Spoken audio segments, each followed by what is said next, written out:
Congratulations, top 2, Upline J. Tagalog!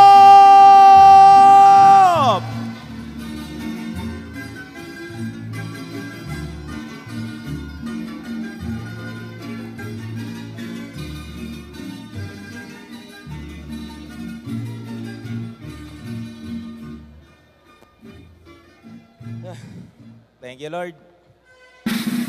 Whew. Upline Borneo. Maraming salamat, Upline Borneo, Upline Ray. Maraming salamat. Sa buong grupo ko, Victory. Maraming salamat!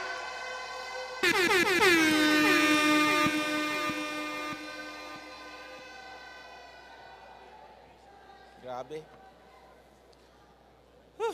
Well, grabe. Naalala ko dati, yung bago pa lang ako, lagi lang ako nagbabike, pinagtitripan. Laging iniinis, laging kung ano-ano sinasabi, di ba? Parang ikaw ngayon. Ang daming, yung tipong ngayon, samantala ngayon, top 2 na tayo, di ba? Salamat. Di ba? Buti na lang di ako tumigil. Buti na lang tumuloy ako.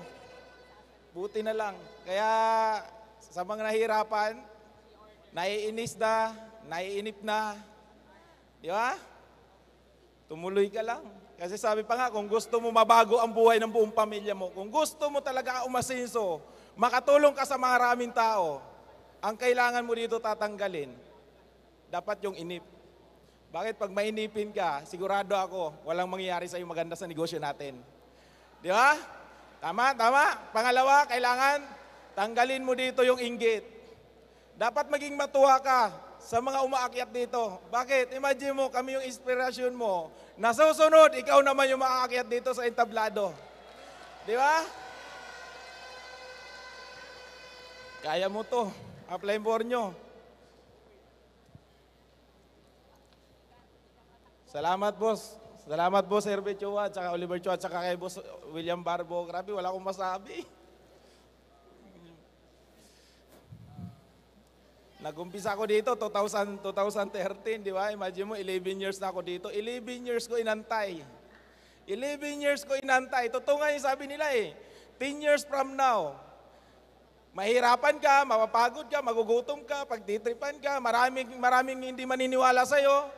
Pamilya mo, kabats mo, mga kakilala mo, kaibigan mo, tumuloy ka lang. Bakit? Sigurado ako 10 years from now, kung hindi ka successful, sigurado successful ka na. Di ba? Salamat po sa misis ko, nandyan. Salamat po. Di ba? Sa anak ko, imagine, nag-umpisa ko dito.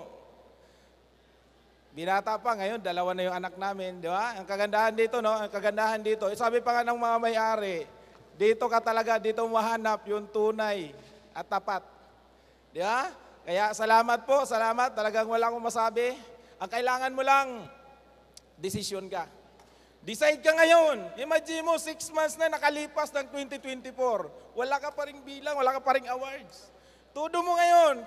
Kailangan mag-decide ka ngayon. Decide ka ngayon, gawan mo ng aksyon, trabahuin mo, makinig ka sa upline mo, kasi minsan, ang karamihan kung bakit tatagal, walang resulta. Kasi ang nakakalimutan, yung magtanong sa upline, ako hanggang ngayon, nagtatanong ako kay Upline Borneo. Hanggang ngayon, nagpapaturo ako kay Upline Borneo, kay Upline Ray. Kaya baka yun yung kulang sa'yo, kung bakit hindi ka talaga nagtatap earner. Kailangan mo makinig, kailangan mo sumunod. Sigurado ako, ikaw na yung susunod na magkaka-awards. Maraming salamat po. Indeed.